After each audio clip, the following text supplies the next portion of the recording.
Bonjour, et bien à vous mesdames, bien à vous messieurs.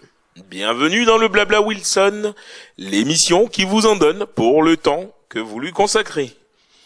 Outre sa détonnante programmation musicale, cette édition, spécialement installée dans la galerie de Bastille TV, mettra en scène les 30 articles de la Déclaration universelle des droits de l'homme, soutenus par 30 photographies de sportifs, champions mondiaux en leur discipline, venus prêter leur attention et leur image à travers l'objectif de Jacqueline Roche pour réaffirmer leur attachement aux valeurs qui régissent cette charte signée en 1948, sous la bienheureuse attention de monsieur Stéphane Hessel, qui nous fait l'honneur d'être présent en début de cette émission spécialement consacrée aux OMG. Le don de soi, le don de son temps, le don de son expérience seront au cœur de cette bien partageuse émission qui, j'en suis sûr, saura vous emmener vers un monde meilleur. Bien à vous. Bienvenue dans le Blabla Wilson. Grand invité, grand moment de joie partagée, grand instant de découverte, grand scène musicale en honneur de la présence de qui? De monsieur Stéphane Hessel, s'il vous plaît. Bonjour.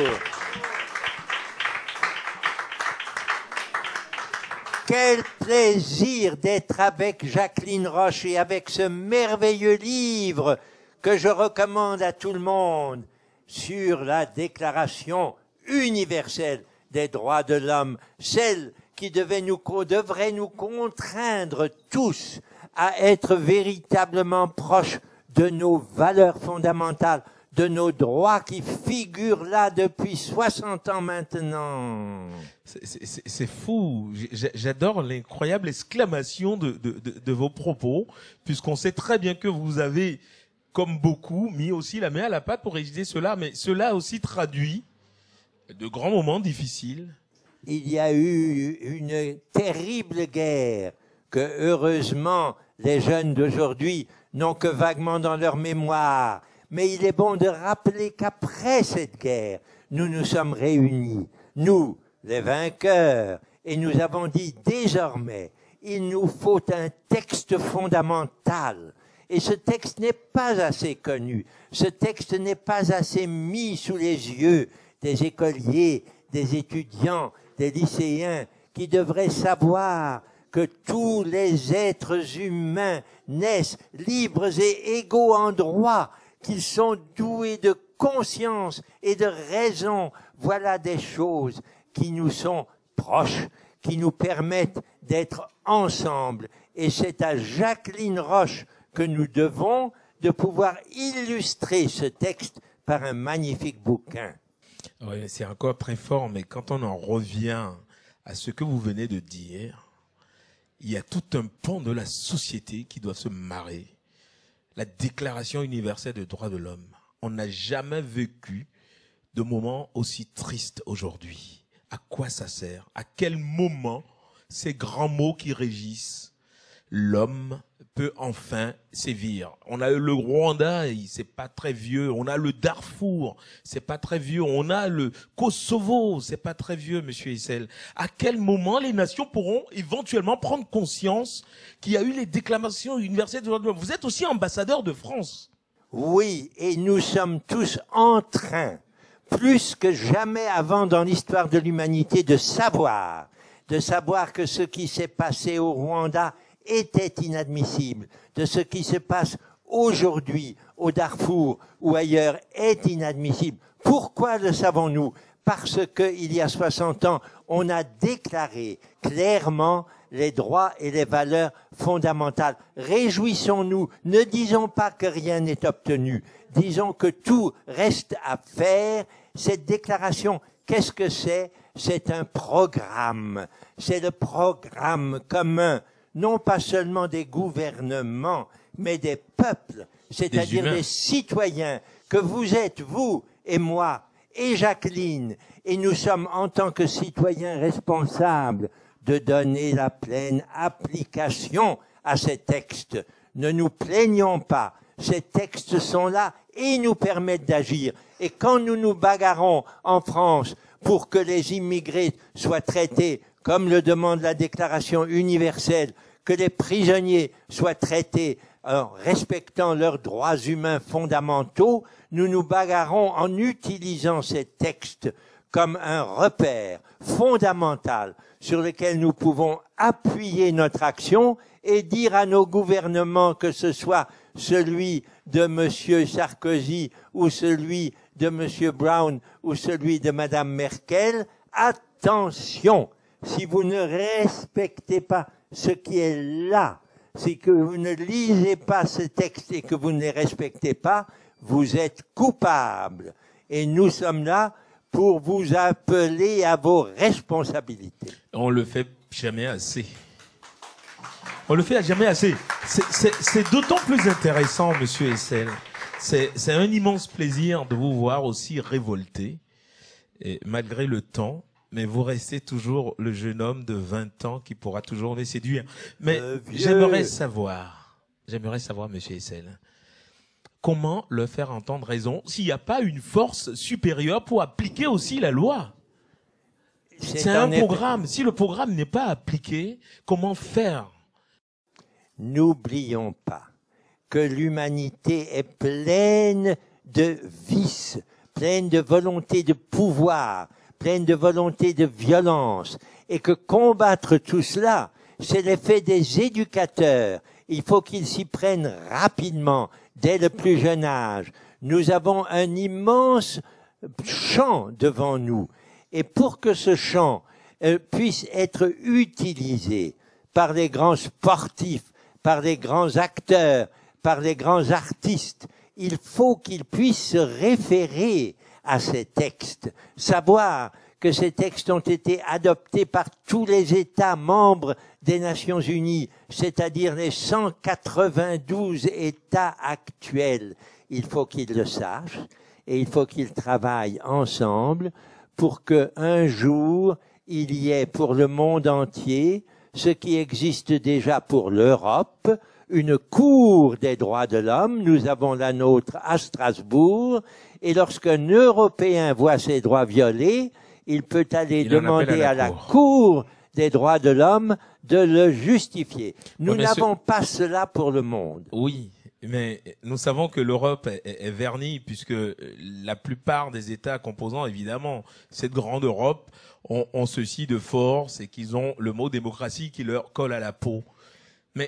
Et qu'il y a une armée solidaire qui peut toujours faire loi de force. Mais à quel moment, quand survient le danger, à quel moment les États doivent dire stop, si possible physiquement? Nous avons un État, dernièrement, un monsieur qui est recherché dans le monde entier, parce qu'il a été condamné par rapport au Darfour, et qui, de tout de go, se promène encore dans la nature et continue. À quel moment, quand la loi est bafouée aux yeux de tous, comment pourrons-nous prendre en compte cette déclaration universelle des droits de l'homme?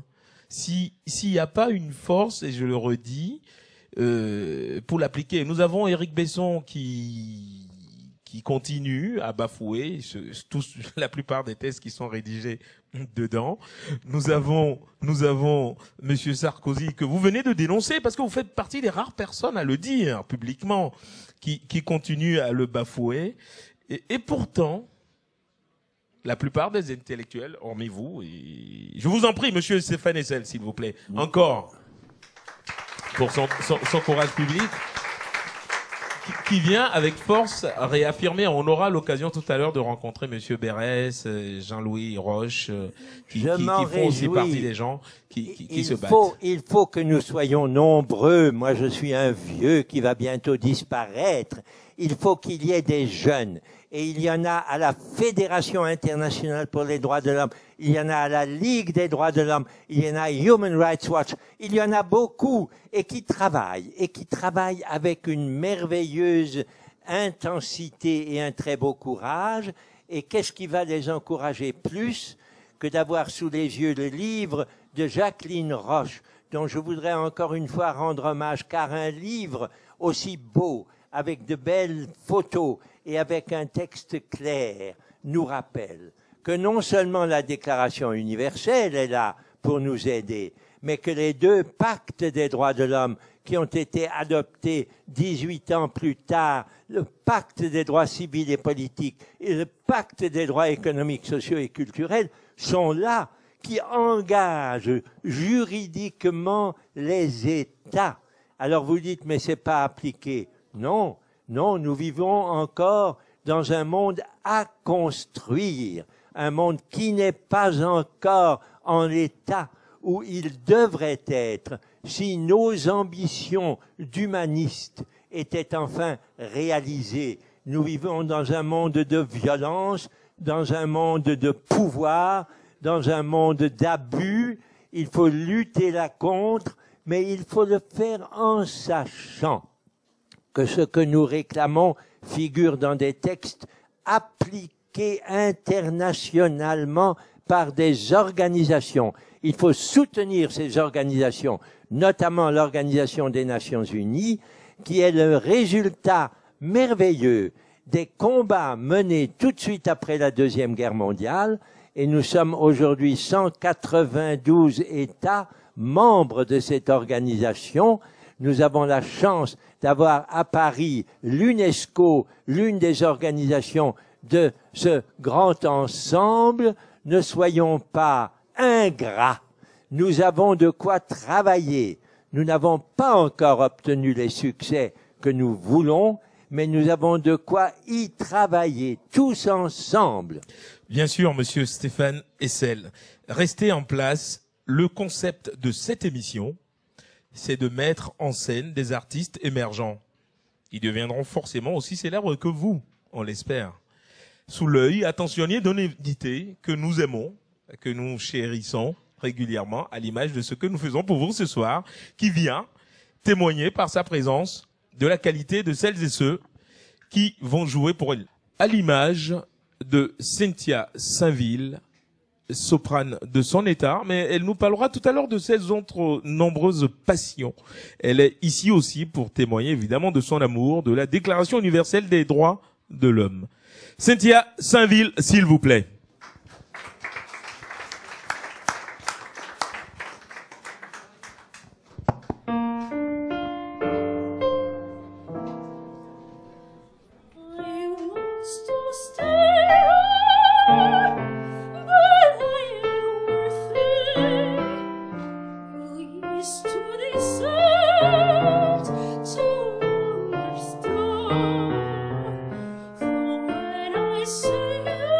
Oh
du Gershwin, magistralement interprété par Cynthia Sainville. Il s'appelle comment ton pianiste? Damien Argentieri. Dans le micro, c'est meilleur. Hein, Damien Argentieri. C'est pas la première fois qu'on se rencontre, parce que là, les gens nous regardent. Mais dis-moi, là, t'avais repris en son temps Gainsbourg aussi pour une émission spéciale. C'est comme ça que je t'ai découvert. Le parcours de la soprano. Le parcours de la soprano. Alors, par hasard, le conservatoire régional de Paris, où je suis entrée dans un chœur d'enfants, un chœur classique, alors que je n'avais jamais fait de classique avant. Oui. Donc moi j'écoutais ce qui passait à la télé, ma passion c'était Vanessa Paradis, etc. Dorothée. Voilà, les standards de soul américain, voilà. Et ensuite tout ce parcours-là qui m'a emmené à faire des études entre la musique et l'école, jusque à découvrir le jazz à l'âge de 17 ans, grâce à Didier Lockwood. Et de là, j'ai continué un parcours, un double parcours. Double parcours. Là, tu nous prépares aussi un album, mais teinté plutôt de jazz. Alors voilà, j'ai un projet qui serait plutôt teinté de jazz, de new soul, qui serait plus du tout ce même registre stylistique, mais en tout cas avec, j'espère, l'âme de la musique en général. En tout cas, merci. Merci. Cynthia Sainville, s'il vous plaît. Merci. À suivre tout de suite et rapidement, un groupe de swing, Mission. On les aura tout à l'heure. Monsieur Essel, là, le témoignage vocal vaut aussi mission de déclaration. Oui. La déclaration nous est proche, même quand elle est chantée. Et si elle pouvait être chantée avec une voix aussi belle que celle que nous avons entendue, et montrée avec des photographies aussi belles que celles que Jacqueline Roche a dans son livre, elle serait plus proche de ceux qui se demandent quelquefois, mais qu'est-ce que c'est que cette déclaration? Il faut la lire. Et je vous récite tout de suite le premier paragraphe du préambule qui dit ceci: considérant que la reconnaissance de la dignité inhérente à tous les membres de la famille humaine, de leurs droits égaux et inaliénables constitue le fondement de la liberté, de la justice et de la paix dans le monde. Voilà ce que nous voulons. C'est ça que dit le préambule. Et chacun des articles nous mène sur la voie. Une voie qui n'est pas encore franchie par beaucoup d'États, même par ceux qui se considèrent comme des démocraties accomplies, et qui sont pas si accomplies que ça, car elles laissent souvent passer des violations graves, mais d'autres qui commencent à sortir d'une période où elles constituaient l'architecture de leurs institutions. Cette architecture va être fondée maintenant sur les articles de cette déclaration. Il faut les connaître, il faut les faire apprendre par cœur aux jeunes dans les écoles, et c'est comme ça que nous irons vers un monde dont nous pourrons être fiers. Forcément.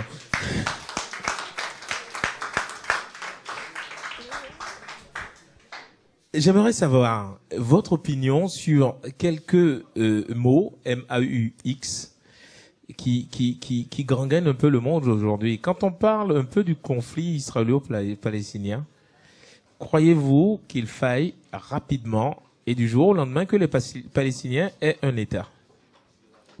Il est évident que dans l'intérêt bien compris de tous les Israéliens et de tous les Palestiniens, il n'y a pas de solution à ce conflit qui dure maintenant depuis 60 ans que l'existence de deux États qui pourraient être deux États amis vivant côte à côte sur une terre extraordinaire, une terre historiquement unique où il y a le tombeau de Jésus-Christ, où il y a le passage de Mohammed vers le ciel à partir de Jérusalem et où il y a Moïse menant le peuple juif à sa destinée. si on veut un jour la paix, et ceci le plus vite possible, il est indispensable que Israéliens et Palestiniens trouvent la paix, trouvent chacun son État. Et c'est ce que les Nations Unies demandent depuis 1968 par les résolutions 242 et 338, qui n'ont toujours pas trouvé leur application. Nous savons où il faut aller, nous ne savons pas bien comment il faut y aller. Tout individu a le droit à une nationalité. Nul ne peut être arbitrairement privé de sa nationalité, ni du droit de changer de nationalité. Quand vous vous êtes réunis, l'ambiance était comment du côté du Trocadéro? L'ambiance était enthousiaste. Pourquoi? Nous sortions d'une période qui a été terrible pour beaucoup d'entre nous. J'ai eu moi-même le triste privilège de terminer la guerre dans un camp de concentration.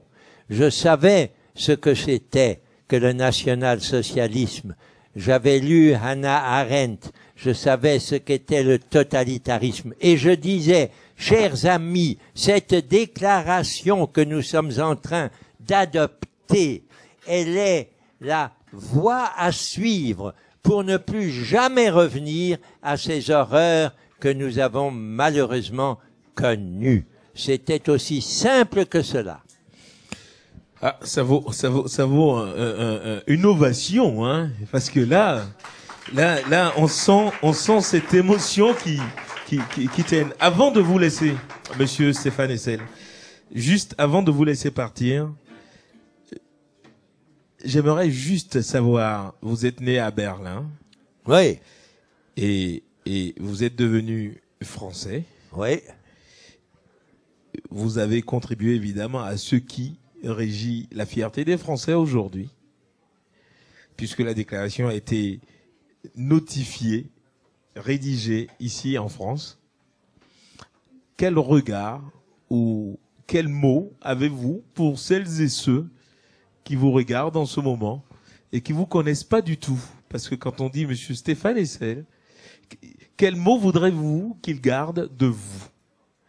Je serais heureux que surtout les plus jeunes d'entre eux sachent que ce dont je suis le plus fier peut-être, c'est d'avoir été un résistant à l'époque où la France était occupée. Je voudrais qu'ils sentent le même besoin de résister contre ce qui les indigne dans le monde actuel. Il y a beaucoup de quoi s'indigner. Il faut savoir résister à ce qui vous scandalise pour ensemble obtenir que ceux qui mènent une politique qui nous paraît scandaleuse ne restent pas à la tête des États où ils mènent une politique indigne. Monsieur Stéphane Hessel, merci.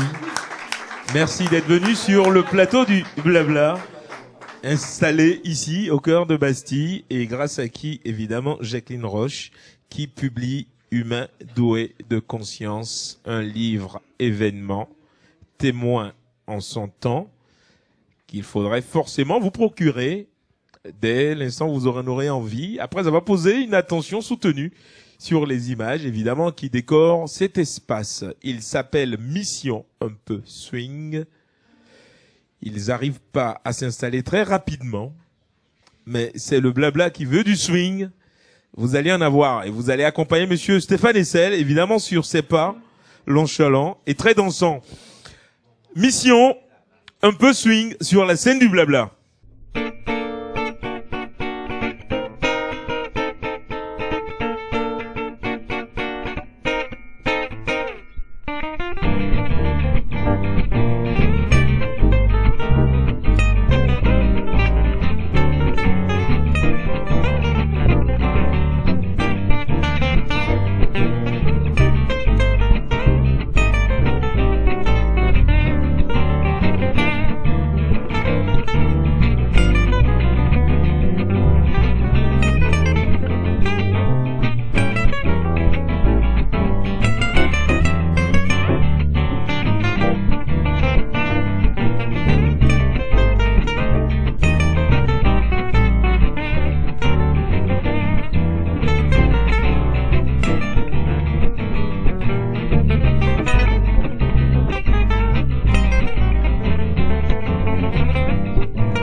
Mission un peu swing.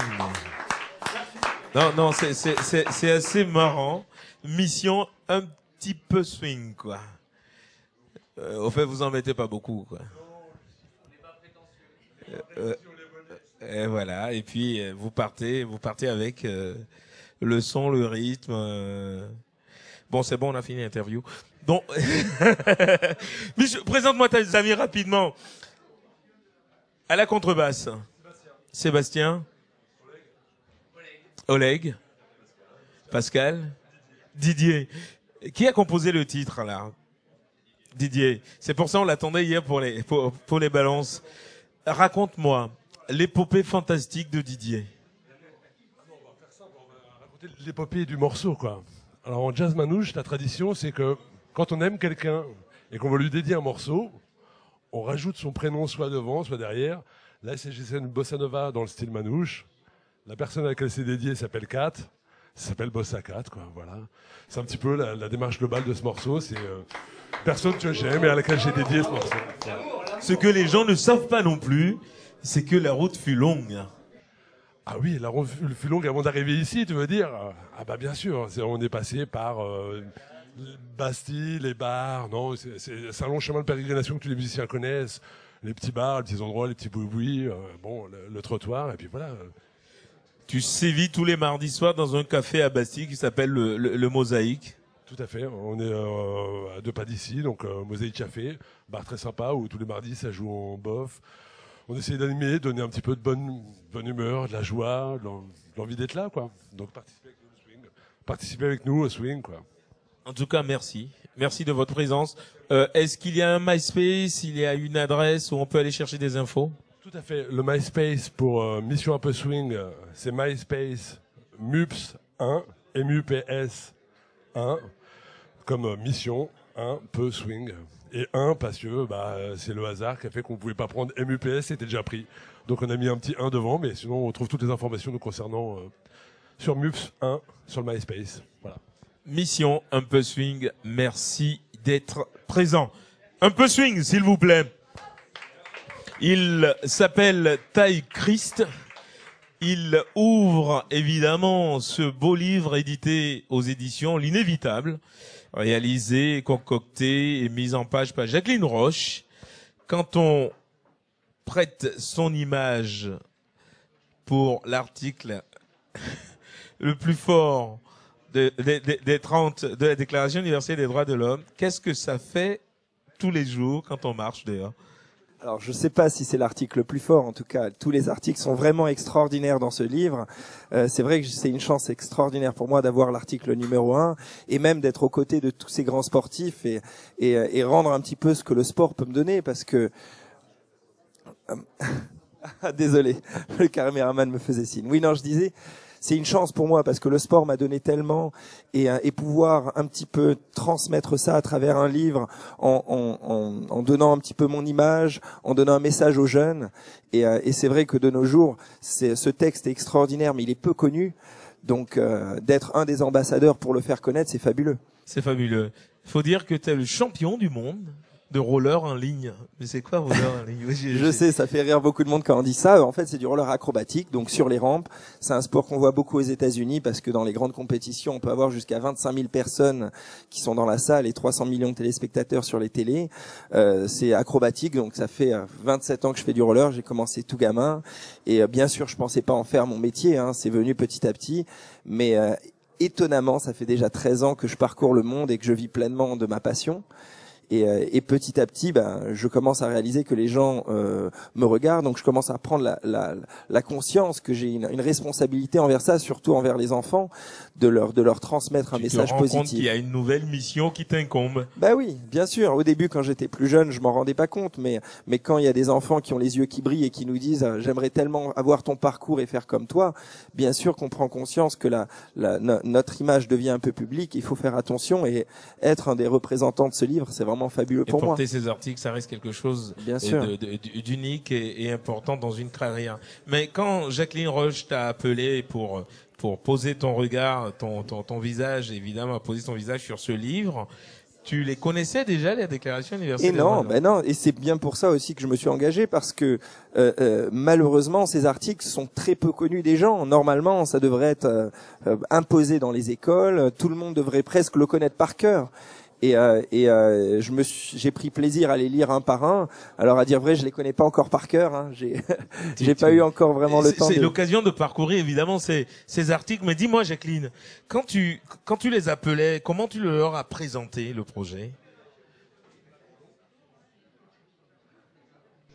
Je m'en souviens plus exactement. Dans le micro. Hein, je m'en souviens plus exactement. La seule chose que je sais, c'est que je n'ai eu pratiquement aucun refus, en fait.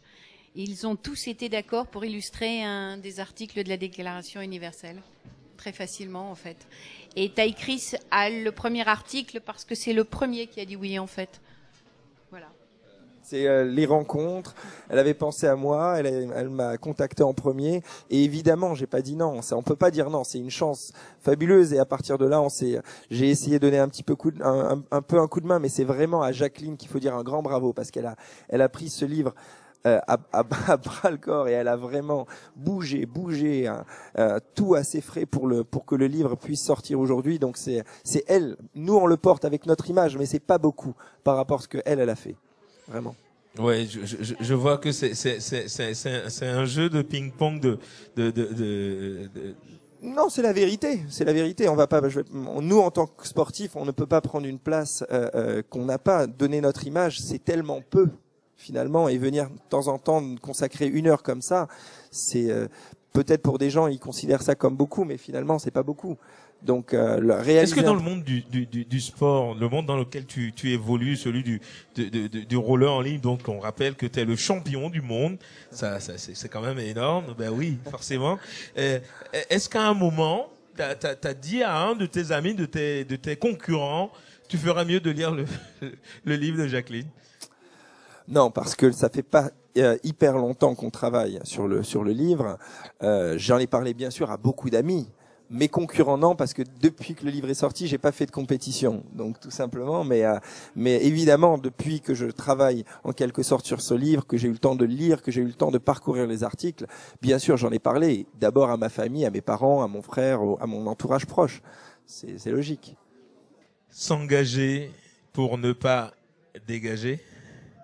C'est aussi l'une des phrases qu'emploie souvent ce grand monsieur que nous allons accueillir. Il s'appelle Amen. C'est une façon aussi de te remercier. Amen. Nous sommes dans les jeux de mots. Forcément, Amen est un bassiste, guitariste, multi-instrumentiste, accompagné par un percussionniste de talent qui est au Caronne. Le morceau, il me l'a envoyé il y a quelques mois. Et j'ai tout de suite flashé dessus. Je lui ai dit, Amen, faudrait que tu viennes par ta présence honorer, évidemment, le livre de Jacqueline Roche. Comment vas-tu? Très bien, Wilson, et toi? Dans le micro, hein, Très bien, très heureux d'être là avec JB, mon ami, et ce magnifique public, pour faire un morceau que tu adores, qui s'appelle Brand New Day. À suivre tout de suite, monsieur Jacques Berès et une autre championne adulée, mais pour l'heure, savourez, écoutez, Amen sur la scène du blabla.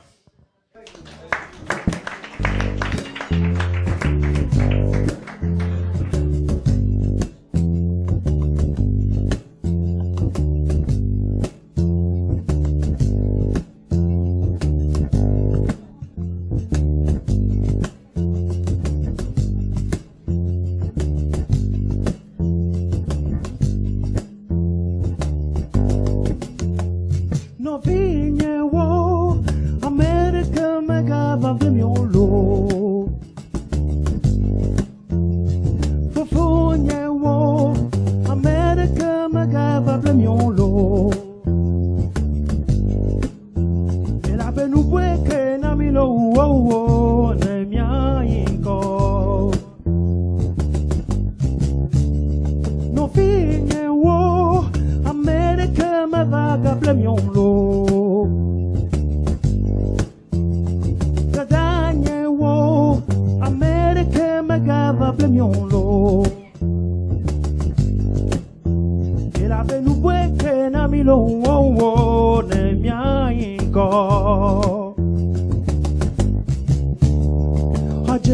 Dada, ameta fu, fianfio mi megale jolo. No vinha woi, America magava plemiolo. E la venue che na milo wo ne mia inco. Zodwa me la we, no takada kato we, mi joylo. No punye wo, America magava plemiolo. E la venue che na milo wo ne mia inco.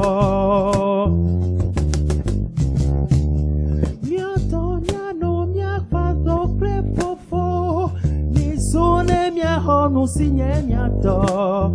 Ora America magava plemiolo. E la venue che na milo ne mia inco.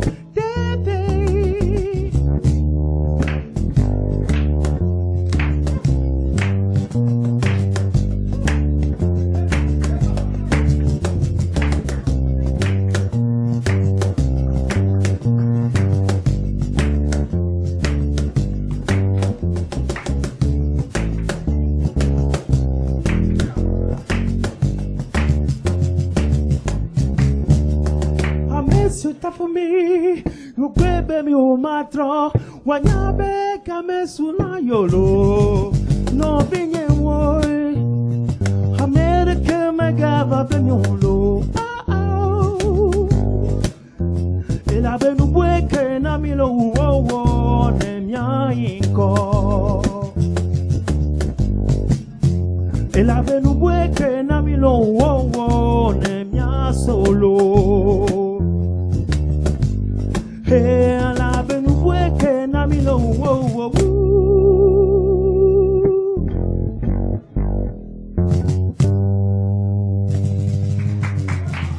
Amen. Merci. Amen. Le prénom de ton ami? Alors, Jean-Baptiste Badoy, au Caronne. Oui. Jean-Baptiste, s'il vous plaît, encore.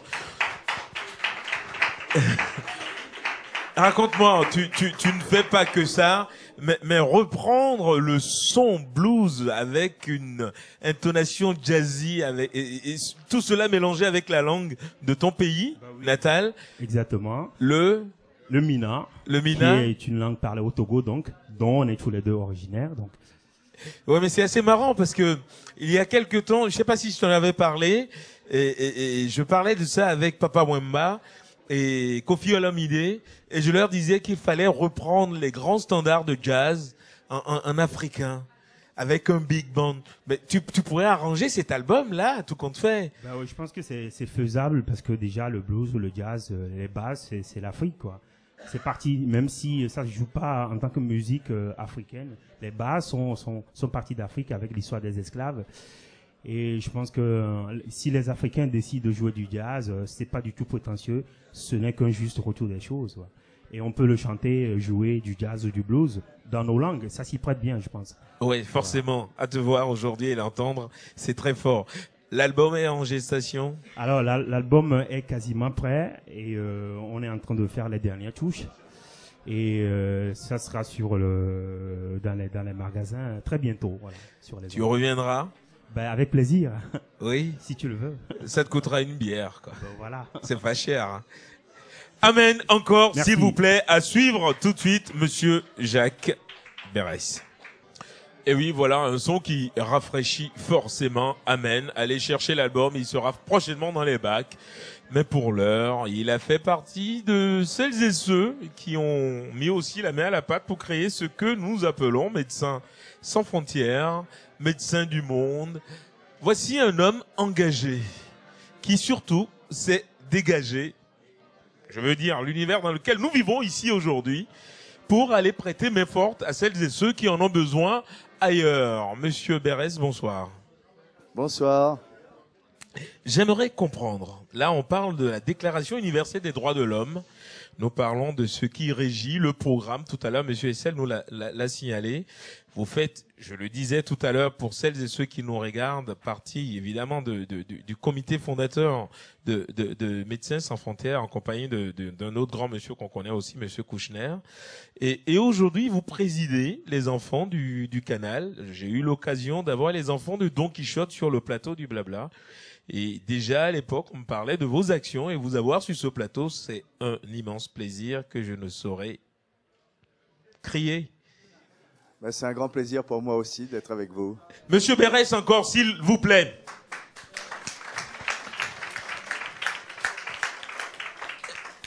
Avant de parler du livre de Jacqueline, j'aimerais comprendre comment un homme bien au chaud en France, ici, aujourd'hui, dans le temps, je veux dire, décide de laisser de côté son confort de tous les jours pour aller prêter main forte à des gens qu'il ne connaît même pas. Oui, c'est un peu une longue histoire. Je ne sais pas si je peux expliquer ça comme ça. En gros, je crois que c'est ça la vraie médecine et que c'est la médecine humanitaire. C'est une drogue dure, l'humanitaire, c'est-à-dire que quand on a eu le bonheur de sauver un gamin qui avait les tripes à l'air parce qu'il avait eu des éclats d'obus dans le ventre, etc., et que 15 jours après, il vous court après et il vous dit « Docteur, donne-moi des bonbons » parce qu'entre-temps, il a appris ça en français, c'est absolument formidable. Et on revient drogué à ça et ça dure 40 ans, voilà. En gros, c'est ça. 40 ans. La première vague, évidemment, de cette maladie, de cette longue maladie que vous avez, parce que moi, je vais vous soigner là maintenant. Une addiction. Il y avait la guerre au Biafra. Oui, et puis il y en a eu beaucoup après. Il y a eu le Rwanda, il y a eu le Liban, enfin il y a eu la Tchétchénie, il y a le Darfour actuellement. Là, j'étais à Gaza il n'y a pas très longtemps avec Jean-Louis Roche, et puis je vais repartir en Afghanistan. Voilà, c'est comme ça. J'ai de la chance parce que ma famille me laisse faire ça. Oui, mais comment on explique aux gens avec qui on partage le quotidien qu'on va courir sous les bombes pour secourir des personnes, franchement, qui font pas partie de votre vie? On fait tous partie de la même famille humaine. Monsieur l'ambassadeur Stéphane Hessel l'a rappelé tout à l'heure, et on peut rebondir là-dessus. Le préambule de la Déclaration universelle des droits de l'homme, c'est que les gens sont doués de conscience, les humains sont doués de conscience, doivent naître égaux en droit, et aussi qu'ils font partie de la même famille.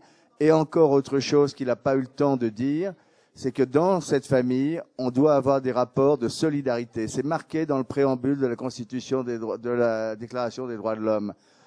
On devrait avoir des rapports de solidarité à l'intérieur de la famille humaine, sinon de fraternité, au moins de solidarité. On en est un peu loin. Oui, mais nous vivons l'époque du travailler plus pour gagner plus.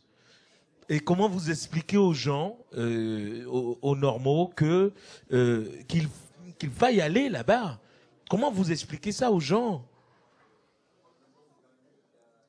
Je sais pas, j'essaye pas vraiment de l'expliquer. Pour moi, c'est une urgence intérieure. On est quelques-uns comme ça. Je sais pas s'il faut l'expliquer, s'il faut essayer de faire du prosélytisme. Il y a des jeunes qui s'y mettent aussi. Voilà, je crois que c'est la vraie médecine. Ceci dit, maintenant, le problème est un peu déplacé parce que les pays émergents se font aussi une médecine humanitaire à eux. Et ça marche pas mal. Et maintenant, on est plutôt dans la formation et dans l'aide à la formation que dans la substitution au niveau des soins. Et on a plus besoin de nous, enfin de l'Occident, comme pourvoyeurs de médicaments, de conseils techniques, de formateurs, de ceci, que directement de substitution, sauf dans des cas de conflits très aigus ou de grosses catastrophes humanitaires. Mais bon, de moins en moins quand même. Mais comment ce que vous allez secourir? Moi, je veux comprendre. Hein. Je me fais l'avocat du diable. L'émission, c'est d'avoir des personnalités avec qui nous partageons des valeurs. Et je suis bien à vos côtés, mais j'aimerais vous expliquer aux gens, quand vous arrivez sur place, est-ce que celles et ceux à qui vous prêtez main forte, que vous soignez, comment comprennent-ils que quelqu'un qui est à l'aise vienne à ses côtés, alors que ceux qui sont tout près pouvaient aussi le faire et ils ne le font pas? Oui, c'est un petit problème. Ceux qui sont tout près, effectivement, ils pourraient le faire et ils le font pas, mais ils ont des raisons de ne pas le faire.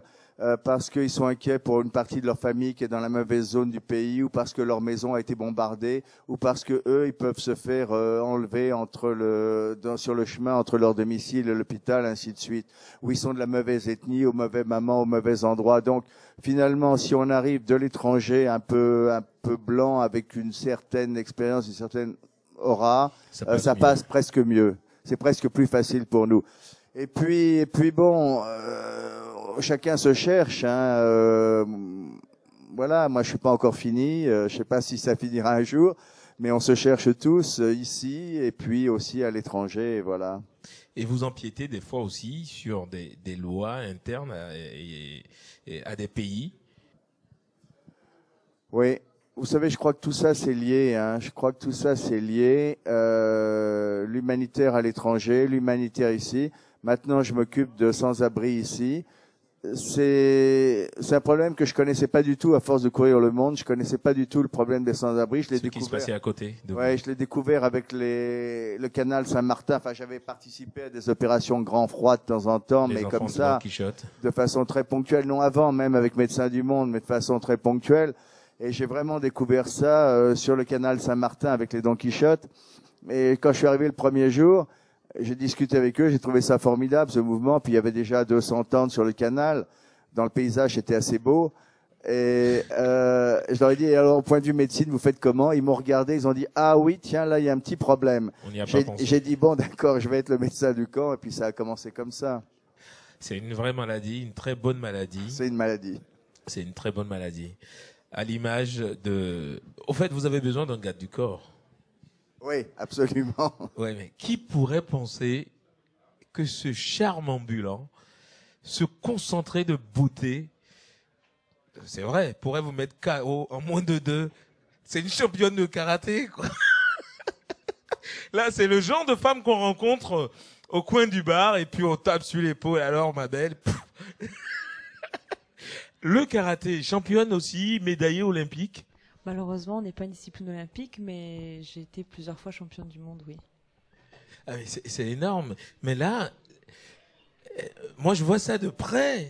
C'est extraordinaire. C'est le karaté qui sculpte ce corps. Aussi. J'ai des parents qui ont bien travaillé. Ah oui, c'est énorme. Quand Jacqueline Roche vous a appelé pour apposer et votre image à côté des mots qui régissent évidemment la Déclaration universelle des droits de l'homme, quelle a été votre première réaction? J'ai été très, très honorée, très fière. Et Jacqueline aussi est venue vers moi parce que j'ai mené une action en Afghanistan auprès de jeunes femmes afghanes avec l'association Sport sans frontières. Là, vous avez eu du boulot avec les hommes là-bas. La burqa et consorts, mais là ça va très vite là avec vous. Mais en fait, j'ai eu la chance de pouvoir voir des femmes qui avaient aussi qui sont de vraies combattantes, pas seulement sur le tatami, et qui avaient eu cette volonté de s'en sortir, de rester digne et de ne pas courber les chines. Voilà, exactement. Donc... Et de quoi vous parlez quand vous êtes avec des femmes afghanes et que vous leur dites, et vous arrivez aussi belles et dévêtues, de quoi vous leur parlez? Non, d'abord je me suis adaptée à la culture, c'est-à-dire que j'étais avec un voile et j'étais habillée discrètement pour aussi me confondre et qu'il y ait voilà, et puis qu'on puisse le rapprochement. Absolument. Et vous savez, le sport est universel. Et c'est peut-être pour ça aussi que je pense, qu'on illustre parce que les articles, parce qu'il y a beaucoup de valeurs dans ce texte qu'on partage. Qui néanmoins reste quand même un combat, parce qu'il faut un vainqueur, mais il y a le respect de l'adversaire. Vainqueur, je sais, moi, vous savez, le karaté, c'est aussi un art martial. Et ce qui est intéressant dans la pratique, et au-delà du fait d'avoir gagné des compétitions, c'est le chemin, c'est le parcours et la manière dont j'y suis arrivée. Et ça, pour moi, c'était pas gagner-perdre, c'était plutôt dans l'échange que j'ai eu avec mes différents adversaires. Oui, mais soyons d'accord. C'est toujours facile, quand on est champion du monde, de dire c'est dans l'échange. Celui qui a perdu ne le dit pas, ça. J'ai perdu aussi. Souvent? Ça m'est arrivé, oui. Ouais. Et comment vous l'avez pris? Je l'ai bien pris, ça m'a permis c'était des leçons. C'est ce qui m'a permis de pouvoir m'améliorer sur mes faiblesses. Pouvoir revenir. Oui. On prend sur soi. Tout à fait. C'est grâce à l'autre qu'on s'améliore. Surtout quand on gagne. Monsieur Berès, vous voulez dire? Oui, je voulais juste revenir sur le livre que j'ai trouvé formidable, qui est très beau et avec une mise en page à la fois très belle et très simple, et justement très belle parce que très simple. Et alors que ça a l'air d'une idée un peu ouf au départ, les sportifs et la Déclaration des droits de l'homme, j'ai trouvé ça une super idée. Et je suis très heureux que Jacqueline Roche l'ait fait et que les sportifs qu'elle a contactés ont tout de suite accepté. Et je trouve que c'était vraiment très bien. C'est quand même mieux d'entendre des sportifs parler des articles de la Déclaration des droits de l'homme que de leur dernier match ou de leur dernière étape. Je ferai mieux la prochaine fois. C'était fatigant et j'étais pas en forme, et ceci. Au moins là c'est dit, on revient sur l'image de Ty Chris qui était en notre compagnie.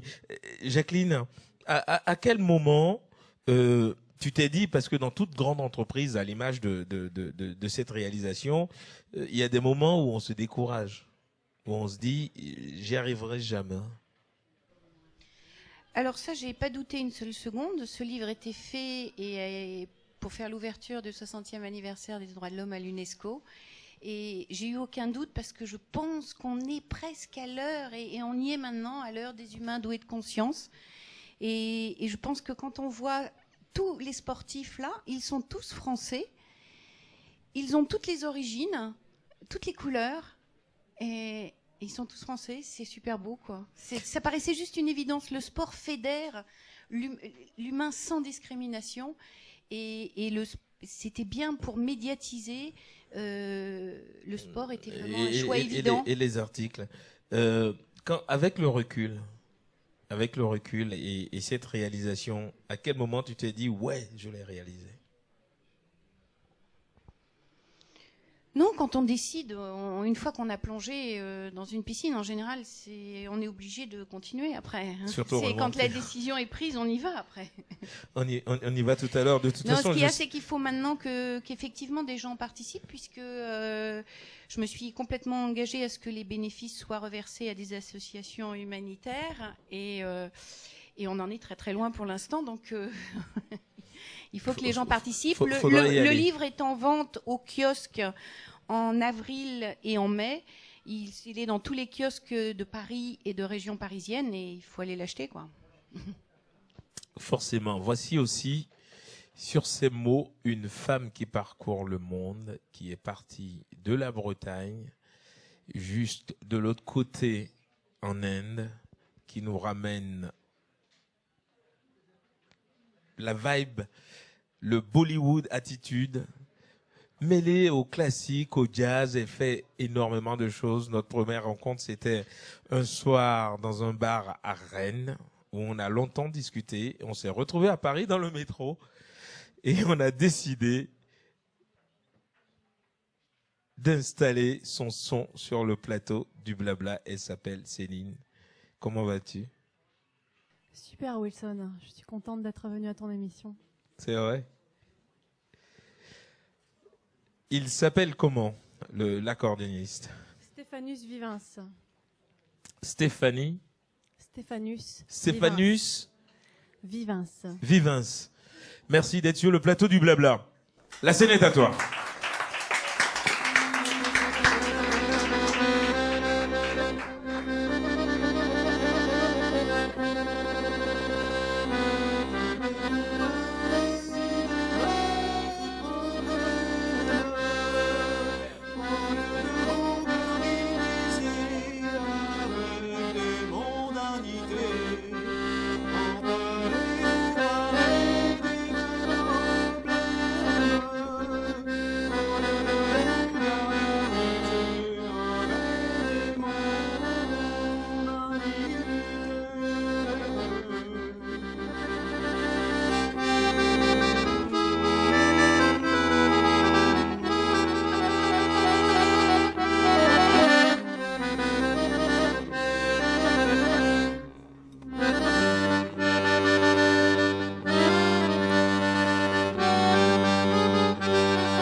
Voilà.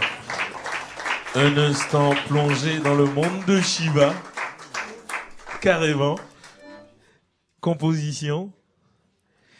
Cette mélodie est inspirée d'un morceau traditionnel qui date d'il y a 1000 ans et qui parle en effet du dieu Shiva, qui est un dieu très important dans le panthéon hindou, qui est le dieu de la destruction des illusions, donc un peu qui purifie un peu toutes les idées qu'on peut se faire, qui sont un peu en dehors de la vérité, qui nous ramènent à nous-mêmes. Voilà. Et j'ai adapté cette composition. Et ce que Jacques ne sait pas, c'est que dans la vie, elle est comme ça aussi, hein. Attends. Elle est habitée, quoi. T'as fait du jazz, t'as fait du classique, t'as fait de la chanson, et comment vous vous êtes rencontrés? On s'est rencontrés par un ami commun qui s'appelle Nicolas Geneste, qui est un trompettiste de jazz, un compositeur qui a son propre projet, qui est un projet aussi qui est un mélange de jazz et de musique indienne, qui s'appelle Ati, et qui m'a découvert sur MySpace.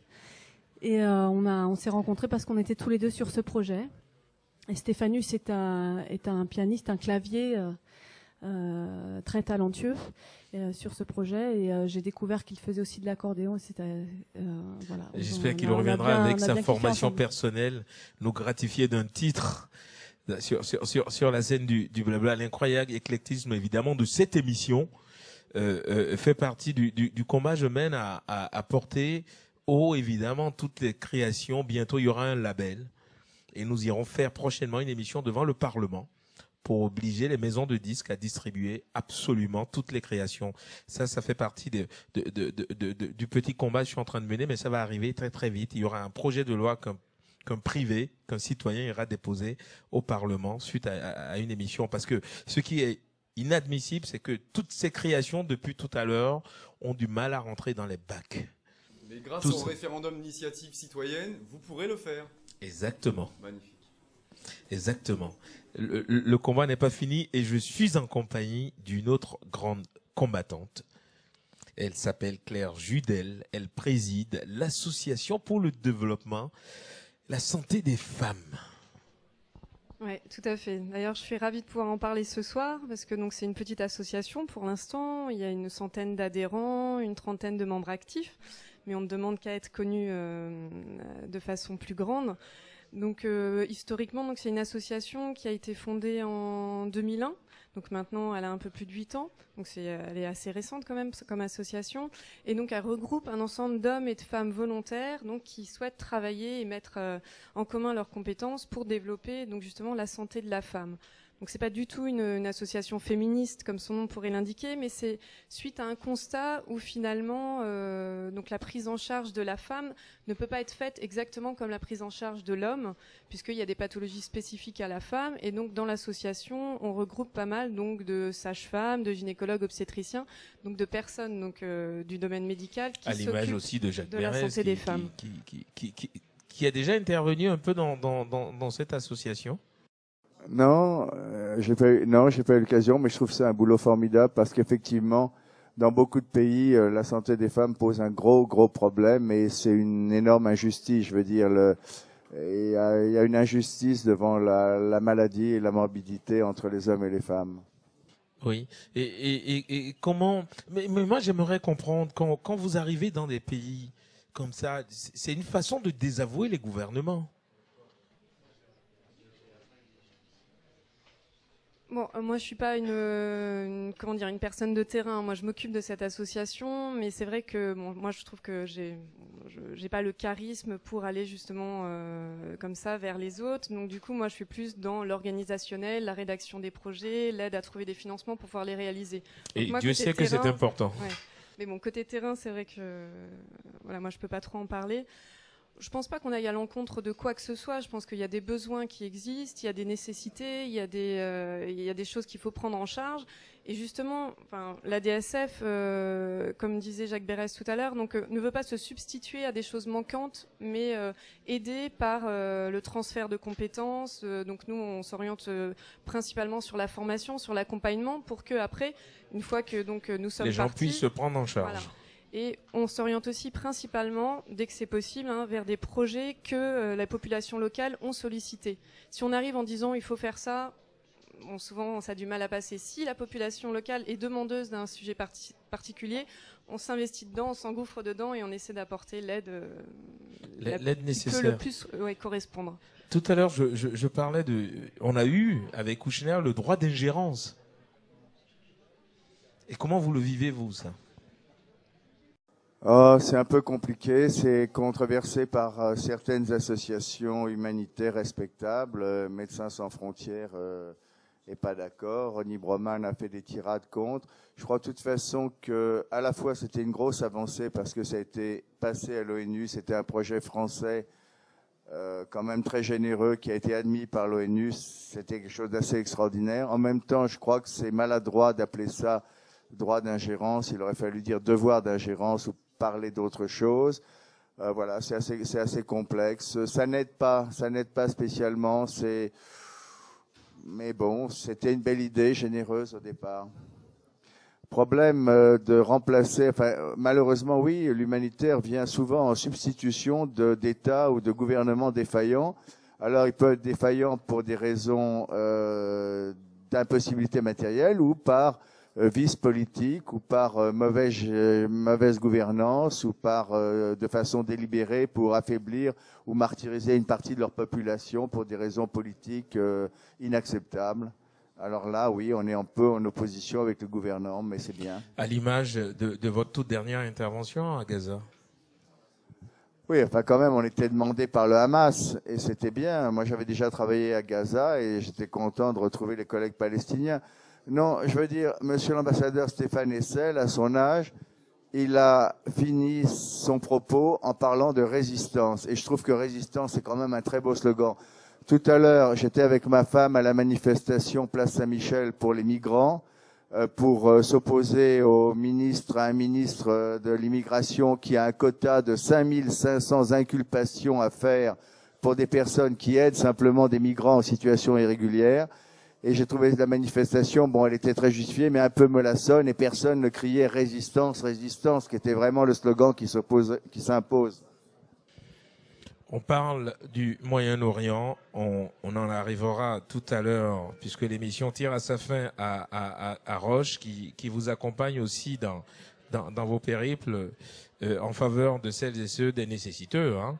Et oui, forcément, on en parlait tout à l'heure, des endroits où il y a le feu constamment, les bombes constamment. Il y a aussi des grands moments de joie partagés à l'image d'une charmante jeune grande danseuse, puisque nous sommes au Moyen-Orient, où le corps s'exprime malgré les coups. Regardez, savourez, on en parlera tout à l'heure.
Mildred Amière.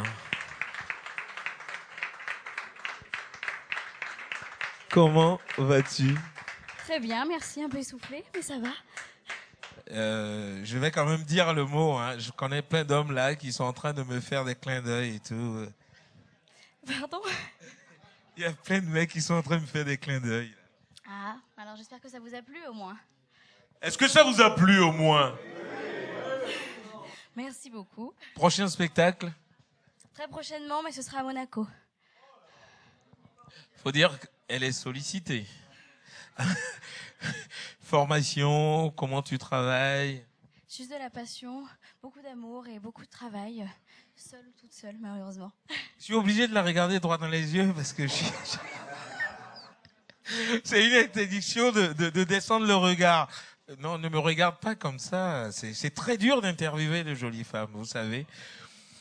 Monaco, tu vas danser où? C'est de grandes salles de spectacle, spécialement pour nous. Et voilà, et j'espère prochainement faire quelque chose avec Habib, qui est un excellent musicien. Tu as convié spécialement pour cette édition. Que je connais depuis peu, ça fait quelques semaines seulement. Est-ce qu'on peut aller chercher des infos sur le net, un MySpace, un endroit où on peut avoir les petits secrets cachés de... Ouais, les petits secrets cachés, il faut seulement aller sur mon Facebook, il faut taper Mildred Amier et voilà. Bientôt mes vidéos et plusieurs photos et quelques dates. Voilà.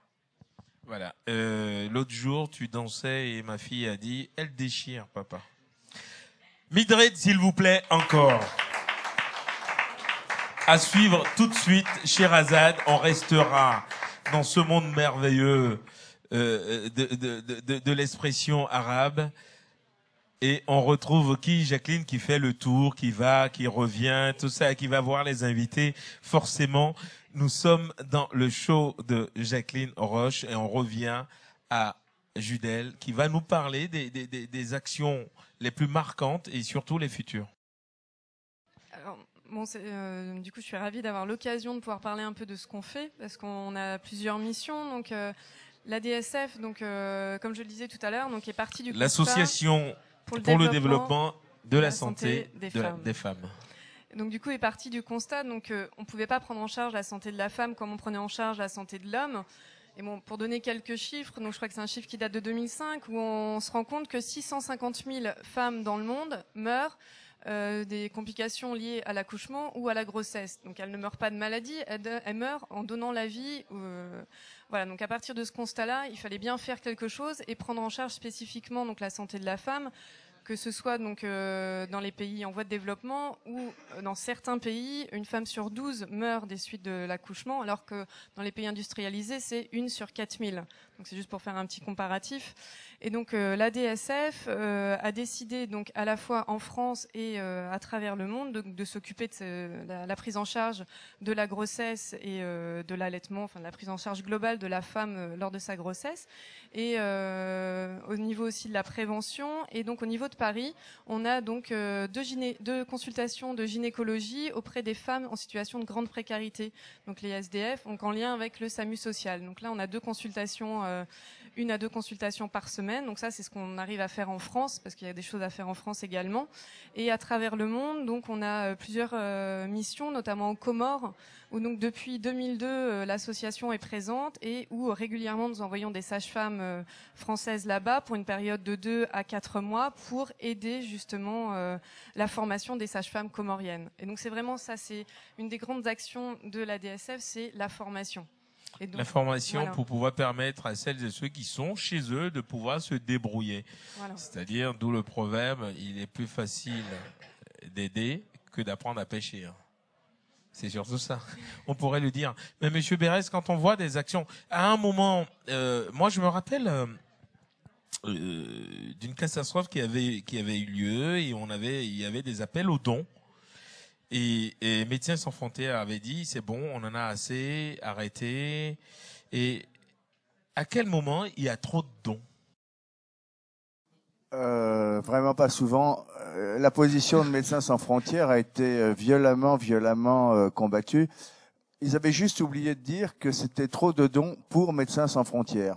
Ce qui était vrai, puisqu'ils se sont achetés 2 hélicoptères qu'ils ont revendus après. Enfin, ils les ont pas loués, ils les ont achetés pour le tsunami. et ils les ont revendus avec une certaine perte après. Ils avaient vraiment beaucoup, beaucoup d'argent. Et ils ont eu l'honnêteté de dire effectivement que pour eux, ça suffisait et qu'ils n'arriveraient pas à dépasser ces crédits-là. Mais il y avait plein d'autres organisations qui avaient reçu très peu. Moi, à l'époque, j'étais président d'Aide médicale internationale. On est parti tout de suite, le lendemain du tsunami. Et on avait vraiment quelques centaines de milliers d'euros et on n'a pas pu faire énormément. Et donc, ils ont eu tort de parler au nom de tout le monde. C'est en ça qu'ils se sont fait violemment critiquer, argumenter. Est-ce que des fois, quand on va au bout du monde comme ça, à des moments où on se retrouve tout seul face à soi-même, on se dit mais pourquoi, mais bordel de pourquoi de merde je fais ça? Non, je crois qu'on se dit pas ça. Je crois pas. Même quand on est jeune, débutant, on a le trac, on se demande si on... Mais on se retourne derrière son épaule et on voit qu'il y a personne derrière, donc c'est à soi de faire le boulot. Il y a pas d'autre solution, hein. C'est où on le fait, où la personne est vraiment en danger de mort et va mourir, donc on le fait le mieux possible et c'est assez simple.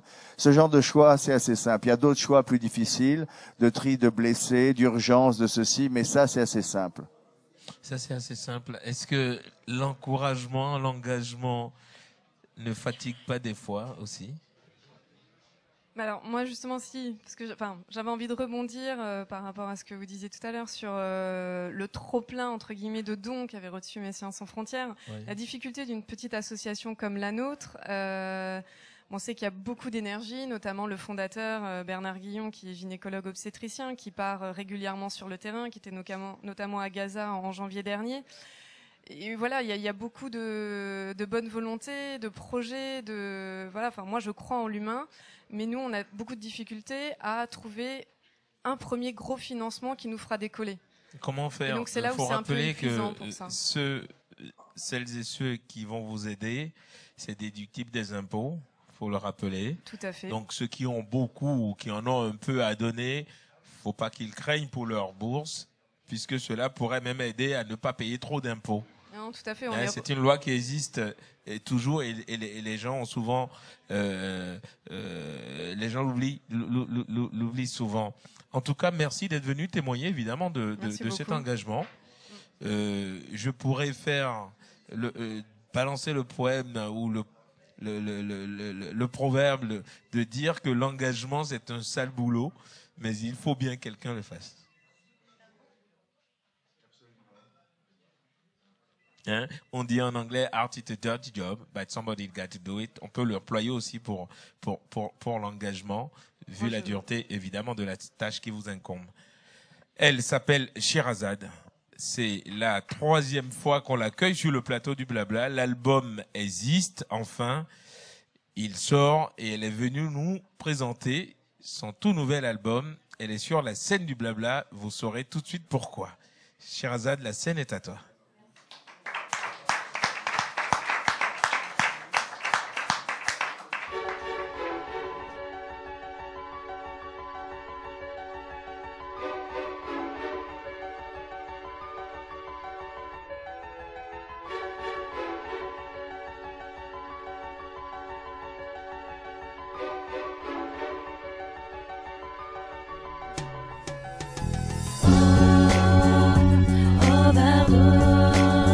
Quand tu les tiens,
de bien ruiner tes rêves, accélérer tes jeux, tu ne vois même pas que ta vie s'achève. Tu vois pas tout le temps que tu fais subir, tu vois pas qu'il faut que tu puisses s'en sortir. Tu ne vois pas dans leurs yeux la peur quand tu n'es pas près d'eux. Jour après jour, tu t'aimes un peu à peu. Dis-moi pourquoi tu ne penses qu'à toi et tu ne vois même pas tout le mal que tu fais autour de toi. Overdose, quand tu les tiens, tu ne lâches rien. Overdose, quand tu les tiens, tu ne lâches rien.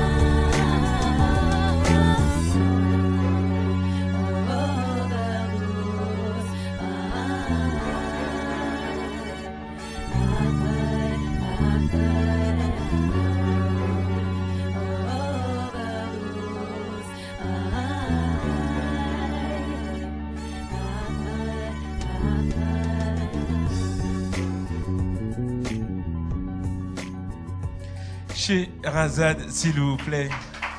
Quand tu le tiens, tu ne lâches rien. Moi, je veux savoir, quand tu le tiens, tu ne lâches rien. Je peux le dire encore une troisième fois. Quand tu le tiens, tu ne lâches rien. L'album est là. Reflet. Alors, précision, hein, ça c'est le premier album. Ça c'est un extrait du deuxième album. C'est l'extrait du deuxième, le nouveau qui est à venir alors. Ok, allez toujours le chercher celui-là quand même parce que il y a quelques jours tu étais avec La Fouine en concert et Philippe me disait c'était très chaud, c'était très fort. C'est impressionnant de chanter devant autant de monde. C'est ma première grande scène, donc ouais, c'est vraiment impressionnant. C'est impressionnant. Tu reviendras nous gratifier d'un autre son parce que là, de toute façon, ta porte ouverte chez moi. Philippe m'appelle, il me dit on veut jouer et moi je suis obligé d'exécuter, sinon il me menace de mort. Hein, tu sais, si tu ne fais pas passer, ça va. Prochain concert, MySpace, où est-ce qu'on peut aller chercher des infos? Alors sur le MySpace, donc Sherazade 91. Sherazade 91. Moi, je sais qu'après, Beurre TV reprend évidemment mes émissions. Et chaque fois que je vais à Essaouira, c'est la folie, quoi. Ah, tu connais Sherazade, c'est super. Sherazade encore, s'il vous plaît. Merci, merci. À suivre tout de suite et très rapidement d'Elvis. Ils vont s'installer, c'est de la rumba, c'est énorme. Et on retrouve qui? Nous sommes toujours du côté, évidemment, de Gaza, parce que la rencontre avec Jean-Louis Roche, que beaucoup ne connaissent pas, et qui est un pharmacien de son état, et qui collecte des médicaments ici et qui les emmène là-bas. Mais comment tu interviens? Raconte-moi un peu, j'aimerais comprendre. Alors oui, je suis pharmacien, effectivement. L'aide humanitaire est faite de multiples secteurs, et en particulier le secteur pharmaceutique, qui pose, on comprend bien, de nombreux problèmes quand les situations sont difficiles et quand la logistique doit suivre derrière. Alors, l'humanitaire est, on va dire, arrivé chez moi ou même dans la famille, on peut dire, assez tôt. Et je me suis retrouvé sur le terrain tout de suite après mes études. Et comme je m'en doutais, la partie pharmaceutique est très importante. La logistique, le médicament, mais tout ce qui va aussi autour, la présence sur le terrain et l'appui aux médecins. Ouais, mais ce qui est marrant, je me suis retrouvé sur le terrain tout de suite après mes études. C'est pareil pour vous aussi. Au fait, c'est une maladie qui prend racine très très tôt. Ouais. Non, je voudrais dire... Jacqueline disait c'est un virus. Ouais. Moi, je dis c'est une addiction. Mais je voudrais dire que c'est très important, vraiment, le travail du pharmacien. Et que notre ami commun, Jean-Louis Machuron, qui avait fondé Pharmaciens sans frontières, avait une grande idée. Parce qu'il faut rappeler qu'il y a quand même beaucoup de gens qui n'ont pas accès aux médicaments. Il y en a des centaines de millions dans le monde. Pour différentes raisons de prix ou de rupture de stock dans leur pays par suite de conflits, etc. Et qu'en plus, il y a un sale problème qui se greffe là-dessus, c'est le problème des faux médicaments, que des familles très pauvres se ruinent pour acheter alors qu'il n'y a rien dedans ou des produits qui vont au contraire leur détruire la santé et que les gens meurent en croyant être soignés. Et ça, l'intervention de pharmaciens compétents et qui qui aide beaucoup, c'est très important. C'est très important. Quand on voit la réaction de l'Inde aujourd'hui, qui fait partie des pays émergents qui multiplient évidemment, même à défaut d'avoir des brevets, des médicaments en direction des pays sous-développés, ça reste des actions de militantisme. C'est le problème de l'Inde est vraiment important parce que l'Inde produit le meilleur et produit le pire. Et donc faire le tri au milieu de tout ça, c'est très difficile. D'ailleurs, des grandes associations vont sur le terrain, enquêtent, surveillent sur les bonnes pratiques de fabrication, lesquelles on peut acheter, lesquelles il ne faut jamais acheter. Tout ça est très difficile. C'est un travail même de tous les jours parce que un fabricant qui répond aux normes le lundi peut très bien ne plus répondre le mardi parce que le personnel, etc. Donc c'était vraiment un travail très difficile, un travail de traçabilité et de sécurisation du médicament. Et dans l'humanitaire, c'est fondamental. On comprend bien que si on injecte n'importe quoi, on peut arriver à un résultat complètement contraire à les faire chercher. Moi, je sais que la dernière fois qu'on s'est rencontrés, en préparant évidemment cette émission, tu m'avais raconté, et je le tutoie, faut savoir qu'on s'était déjà vu plusieurs fois et que le courant passait. L'anecdote que tu m'avais racontée avec à Gaza, ça avait lieu à Gaza, où il y avait un militant du Hamas qui discutait un peu avec toi. Oui, tout à fait. Le militant était surpris parce qu'il ne comprenait pas ce que je faisais là, en gros. Il me dit mais tu n'as pas de famille ici palestinienne, tu n'as pas de proches ni d'amis directs en Palestine, tu n'es même pas arabe, tu es encore moins musulman. Qu'est-ce que tu fous là? Pourquoi es-tu venu? Et c'est ce que disait tout à l'heure Jacques. Je crois qu'il y a un courant, on le voit bien avec Stéphane Hessel, Jacques Berès, les gens qui s'engagent. Il y a un virus, il y a un chromosome, il y a une addiction, c'est vrai. Quand on a goûté à ça, on ne peut plus s'arrêter. On ne peut plus s'arrêter. C'est fort, c'est puissant. On vit à 200% au moment où on le vit. Tout à l'heure, tu demandais, est-ce qu'il arrive qu'on se pose la question? Sur le terrain, on ne se pose pas la question. C'est ça qui est agréable. C'est qu'on sait ce qu'on a à faire, on fonce. Et ces périodes-là sont finalement relativement courtes dans notre vie et peut-être pas assez fréquentes. Quand on revient d'une mission, on met combien de temps à revenir dans le monde, disons, des mécréants comme nous? Enfin, je parle pour ceux qui sont dans la salle. Je ne sais pas du tout, ça dépend des missions.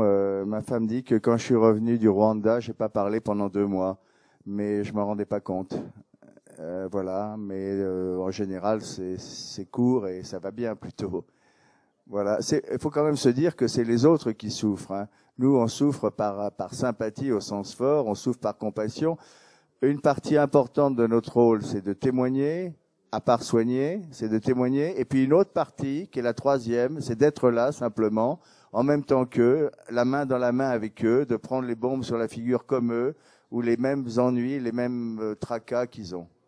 Voilà. Donc ça use un peu, et bon, on est un peu secoué. Quand on est en Sierra Leone et qu'il y a ces fous qui proposent de couper les bras à différentes longueurs pour savoir si on porte des manches longues ou des manches courtes, ça secoue, mais bon, ça fait partie de la folie humaine. 2 mois pour revenir. Jacqueline veut... Moi, je voulais surtout dire que moi, je crois vraiment en l'humain et en l'humanité, et qu'on nous montre souvent ce que l'homme fait, ce que l'humain fait de pire. Et il y a tellement de gens comme eux qui œuvrent pour la vie, tout le temps. Et c'est de ces gens-là dont il faut parler, parce qu'en fait, je pense qu'ils sont quand même plus nombreux que ceux qui détruisent. C'est beau qu'il y en ait qui construisent. Je vous en prie. Belle phrase de Jacqueline Roche. L'humain au cœur du divertissement aujourd'hui. Nous allons bientôt clore cette édition consacrée à Monsieur Berès, consacrée à Monsieur Roche, consacrée à Jacqueline Roche. Mais oui, il y a un rapprochement. Ouais, d'accord. Un chromosome. Et on retrouve tout de suite la rumba de Monsieur Delvis. Mais oui, forcément, je parlais de la suite et de la rumba. Mais juste un petit peu avant, le Congo, ça vous évoque quoi? Le Congo, ça devrait être le pays le plus riche du monde, d'après ses ressources. Il y a un livre de John Galbraith qui s'appelle Traité de la pauvreté de masse, où il compare le Congo, qui a les plus grandes richesses du monde et qui a une population famélique, et le Japon qui n'a rien et qui a une population très riche. Voilà. Alors, il y a vraiment un problème de gouvernance terrible dans ces pays. Une des plus grandes richesses du monde, et surtout en parlant de richesse, il y a le son, il y a l'Afrique, il y a le rumba, emmené par qui? L'incroyable élégant Monsieur Delphis, El Salsero del Piero. Voilà, c'est trop fort. Non, j'aimerais bien, comment tu prononces tout le nom? Delphis El Salsero del Piero. Del Piero. Delphis El Salsero del Piero. La piste est à toi et moi je suis... Non, mais tu sais que dans cette émission, t'as pas le droit d'être plus beau que moi. C'est écrit dedans. Jean-Louis a dit, c'est écrit. C'est à quelle page déjà ça? Delphis, la scène est à toi. Ok, merci.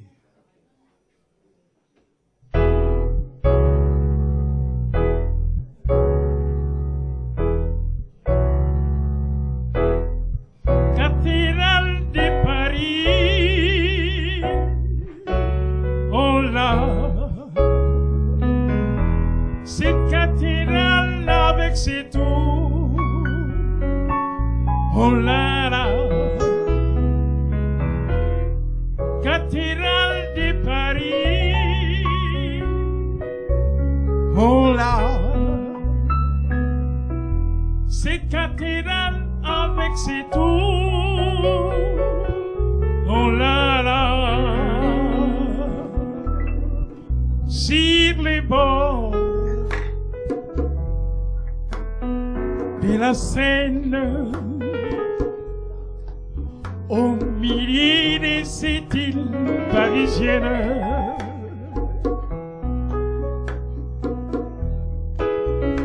c'est dresse ces monuments historiques, cathédrale de Paris avec ses tours fantastiques. Je me souviens de cette nuit où j'entendais le son des cloches. C'était vers minuit, et a mis une grosse lave-poche. C'était dans la cathédrale de Paris. Je t'entendais devant cette galerie qui mène vers les grands tours. Mélange et chantait comme mes troubadours. Là, sous les ponts de Notre-Dame, tout autour, je vois des grands tours. Oh Paris, la merveille avec ses formes qui évite voir ma belle Arlette, ma Trompetta.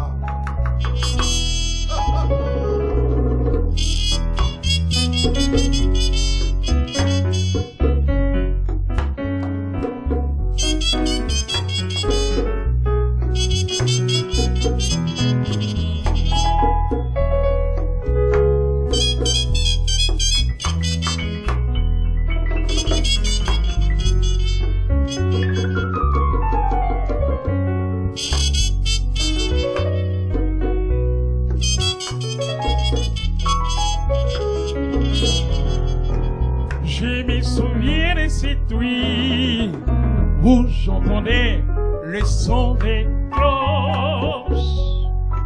C'était vers minuit et tu as mis une rose dans ma poche. C'était dans la cathédrale de Paris. Je t'attendais devant cette galerie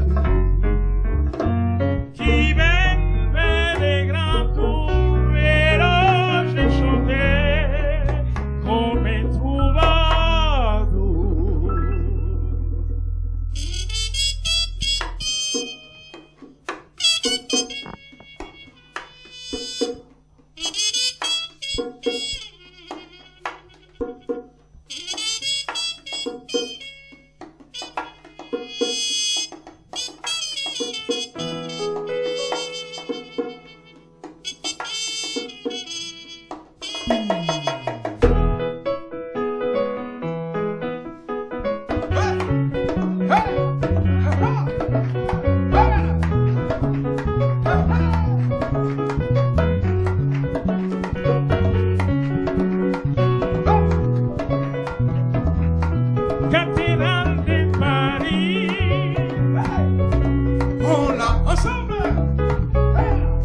Cette cathédrale avec ses tours.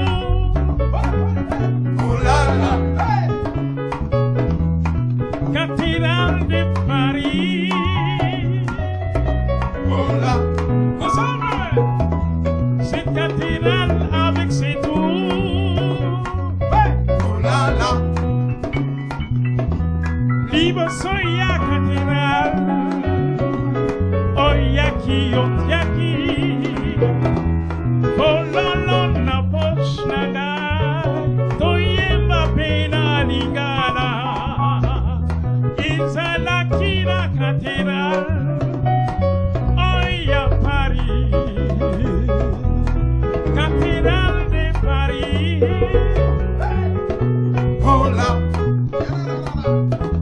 Cette cathédrale avec ses tours. Oh là là. Et trompette là.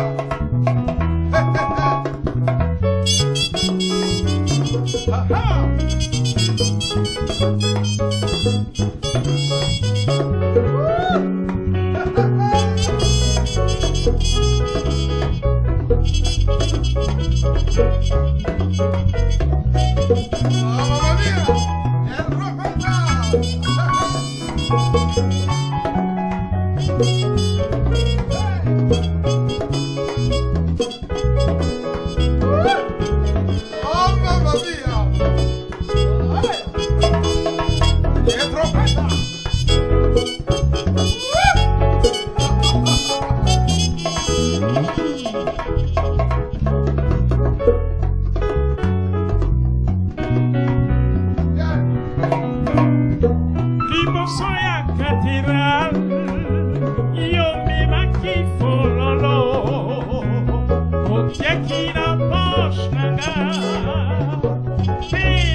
Cathédrale de Paris. Oh là. Cette cathédrale avec ses tours. Oh là là. Encore. Cathédrale de Paris. Oh là. Cette cathédrale avec ses tours. Oh là là. Merci beaucoup. D'Elvis El Sacero. Merci beaucoup. Del Piero.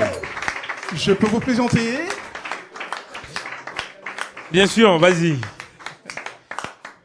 Tu vois comment il est, hein? C'est un fortuné, hein?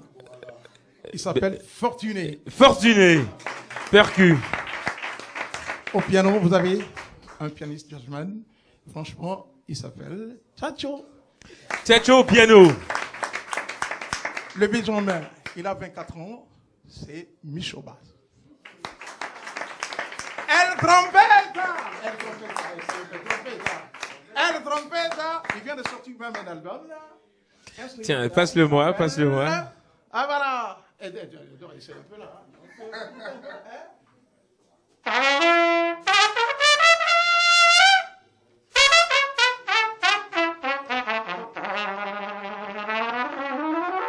C'est Kaber!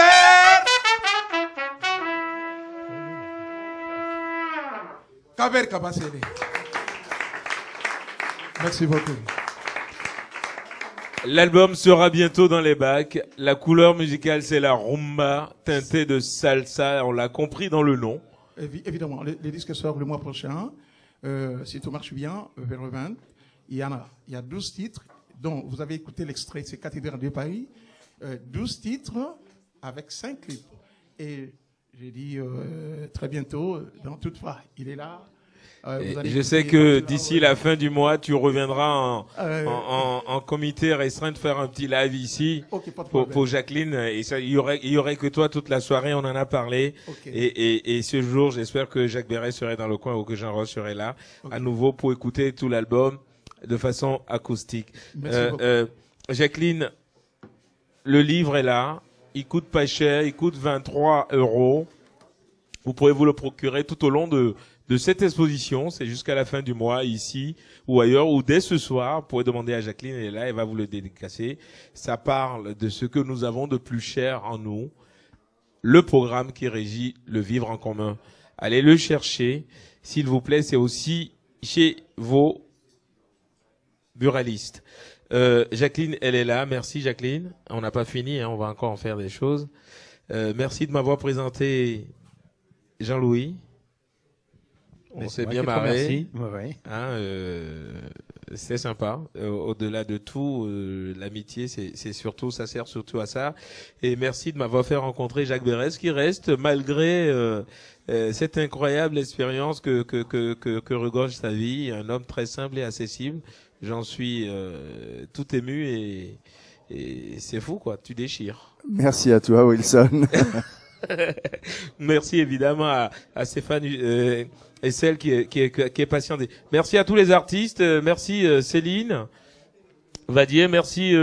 Restez, vous allez faire le refrain du dernier titre pour clore l'émission. Merci à tous les cadreurs. Merci à Mathieu et bien oui, c'est pas grave. Les noms défilent en bas. Allez chercher tout le monde. Nous ne sommes pas là pour nous gratter comme ça et nous faire plaisir. Nous sommes là surtout pour tendre le tapis rouge à celles et ceux qui viennent en découdre avec la scène du blabla. On se retrouve prochainement ici. Je rappelle à celles et ceux qui me regardent aussi en ce moment que prochainement on sera devant France Télévisions pour témoigner évidemment de la qualité de cette émission et surtout pour dire, avec beaucoup d'écoles, qu'il serait grand temps que les boîtes de production aient envie d'en accueillir d'autres. L'humain au cœur des civilisations, l'humain au cœur de tout. C'est une édition préparée avec Jacqueline Roche et moi-même. Merci encore. On se retrouve prochainement. N'hésitez pas à venir voir l'expo de Jacqueline ici à la galerie à Bastille. À bientôt.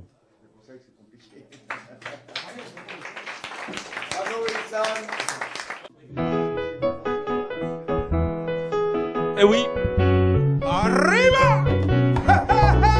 Ensemble!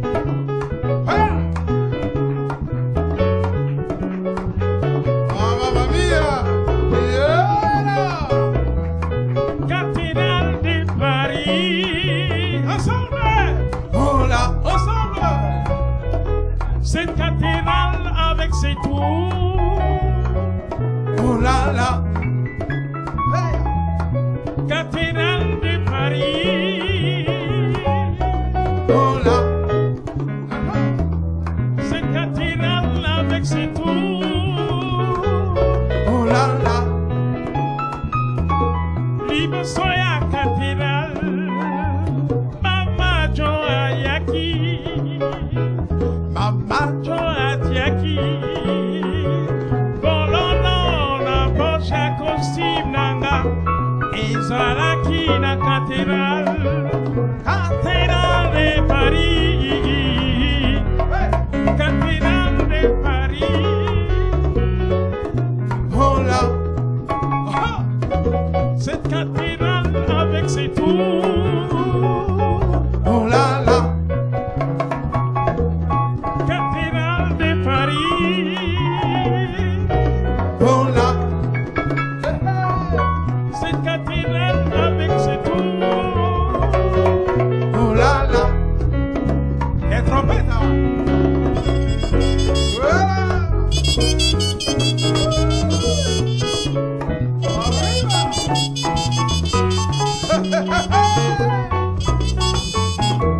Oh, mamma mia!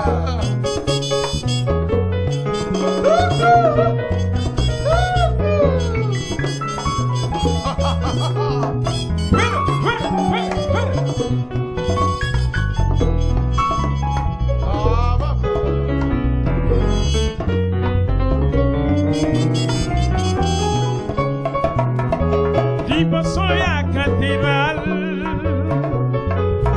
Mama Jo, Ayaki Atiaki Fololo, na costume nanga, Yako Peto Kutara Kinto Merito Meneseva Bibi, Cathédrale de Paris, oh là. Cette cathédrale avec ses tours, oh là là. Cathédrale de Paris, oh là.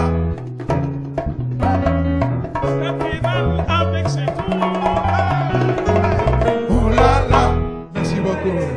Merci.